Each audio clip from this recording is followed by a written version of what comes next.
Mereka yang berbuat dosa, hendaklah kau tegur di depan semua orang, agar yang lain itu pun takut. 1 Timotius 5 ayat 20 di zaman sekarang ini, banyak orang Kristen merasa tidak enak untuk menegur dosa atau pelanggaran yang jelas. Kalimat seperti ampuni saja, doakan saja, jangan menghakimi ini sering dipakai untuk menghindari konfrontasi. Tapi apakah benar sikap seperti ini selaras dengan kebenaran firman Tuhan? Tuhan memang mengajarkan kita untuk mengampuni.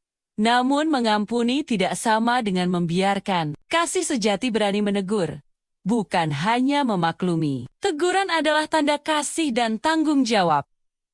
Lebih baik teguran yang nyata-nyata daripada kasih yang tersembunyi. Seorang kawan memukul dengan maksud baik, tetapi seorang lawan mencium secara berlimpah-limpah. Amsal 27 ayat 5-6 teguran, bukan untuk menjatuhkan, melainkan membangun dan menyelamatkan. Jika kita sungguh mengasihi seseorang, kita akan memperingatkan dia saat ia salah jalan. Tuhan tidak memanggil kita menjadi penonton yang pasif, tapi penjaga yang peduli. Mengampuni tidak berarti membiarkan. Jagalah dirimu. Jikalau saudaramu berbuat dosa, tegurlah dia, dan jika ia menyesal, ampunilah dia. Lukas 17 ayat 3, Yesus sendiri menyuruh kita menegur lebih dulu.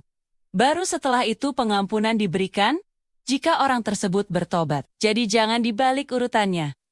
Bukan ampuni dulu tanpa teguran. Jangan kamu menghakimi, supaya kamu tidak dihakimi. Matius 7 ayat 1-2. Jangan asal kutip gunakan ayat Alkitab ini. Banyak orang memakai ayat ini untuk menolak semua bentuk koreksi. Teguran tegas, bahkan di depan umum jika perlu. Tegurlah orang-orang yang berbuat dosa di depan semua orang, agar yang lain itu pun takut.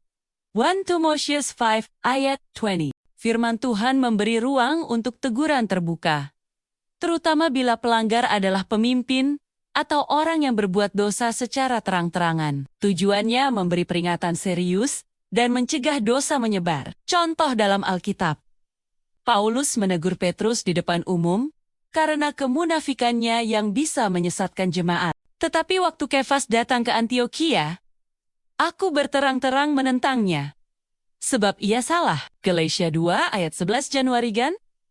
Takut tidak disukai? Karena menegur. Jadi bagaimana sekarang?